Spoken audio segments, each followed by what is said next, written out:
How does never having to fill your car with gas again sound? By simply replacing your engine with a system that runs on thorium, one of the densest materials known to man, you'll only need to refuel once a century. So you want to know the details of this absolutely amazing thorium-powered car, a car that can run for over 100 years on just 8 grams of fuel. I mean, just think about that. 8 grams of fuel, that's 1/5 the mass of a typical chocolate bar. Well, the details are, it's bullshit, and I'll tell you why. Typical car engine runs with about 200 horses under the bonnet, which clicks in at about 140 kilowatts or 0.14 megawatts. Now, according to Mashable, this power plant is going to use lasers to boil water. Currently, the company experiments with small bits of thorium to create a laser. The beam heats water, produces steam, and powers the mini turbine, thereby producing energy. And that's kind of a problem. You see, this is the most powerful continuous laser in the world. It's designed to shoot down missiles and satellites, and it can only put out about 1 megawatt for a minute. Further, this is not just a laser you can plug into the wall, it requires incredibly exotic fuels, notably nitrogen trifluoride and deuterium. The idea that you're going to put a laser, which doesn't even exist yet, in a car that is 1/7 of the power of a laser designed to shoot down missiles, it's a little optimistic. But there are many other reasons why this is bullshit. But before I get onto those, let me just start by chastising Mashable for not having a clue what density means. The specialized element propelling the research is thorium. It's one of the most dense materials known in nature, so a tiny amount has the capacity to burn and emit energy for a long time. Look, I'm just going to take a hand-sized pop bottle as a point of reference. Hand-sized pop bottle contains about 1 litre. And if that's full of water, it has about 1 kilo of water in it. That is, the density of water is about 1 kilo per litre. Or alternatively, if it was full of rock, which is about 3 times as dense, it would weigh about 3 kilos. That is, rock has a density of about 3 kilos per litre. Iron clocks in at about 7 kilos per litre. And thorium is significantly denser still at about 12 kilos per litre, but it's still not even remotely the most dense metal. I mean, things like gold and uranium are about 19 kilos per litre, and things like neptunium and plutonium are modestly denser still. But density's got nothing to do with this. Nothing at all. I mean, look, so what if it's really dense? That just means that your 8 grams has a smaller volume. Well, so what? And if it's not very dense, that just means that your 8 grams has a larger volume. So what?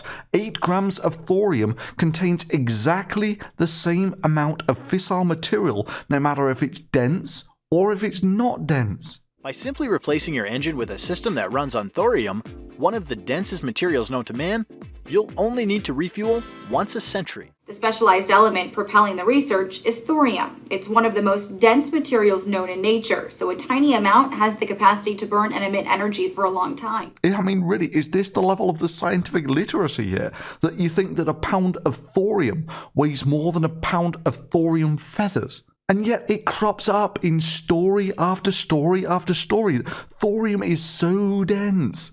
So what? Okay, deep breath. Let me just start by saying that I'm a big fan of nuclear power. In fact, I've worked in 3 nuclear reactors. And this is me putting my iPod in a neutron beam.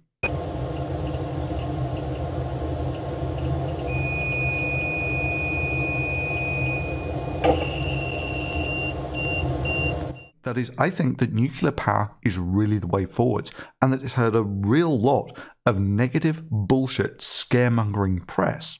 And sure, this thorium car is positive bullshit press, but it's still bullshit.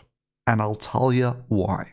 Look, there's one fairly simple principle that you've got to understand here, and that's that atoms are made up of nuclei and electrons. And when you burn fuel, you shuffle those electrons around, they find themselves in a lower energy state, and that releases energy, and you can use that energy to run your car.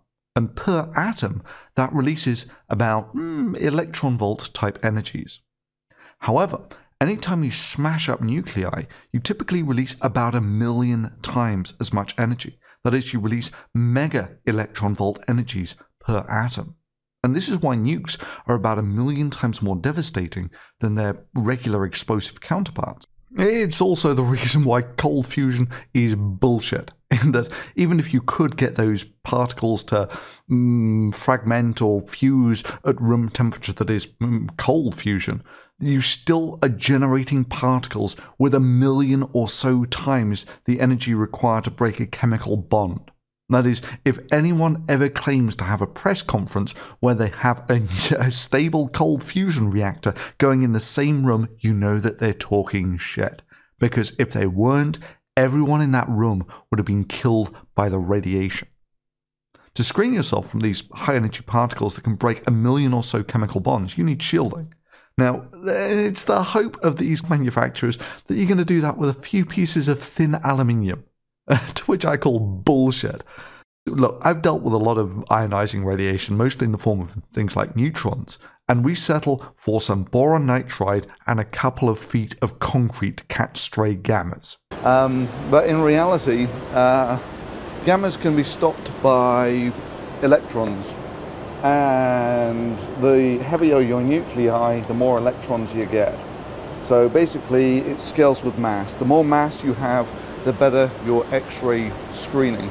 So your typical piece of X-ray screening looks like that, big piece of concrete. Fission-type nuclear reactions, by the very fact that they're producing particles with 1,000,000 times the energy of a chemical bond, that is, atom-smashing type energies, are always messy, messy things. There is always some penetrating, ionizing radiation that goes with these things, mostly in the form of things like gammas and neutrons. The neutrons being intrinsic, in that if you're going to get any form of stable criticality, you're going to get neutrons. And the idea you're going to stop those with a few thin sheets of aluminium is bullshit.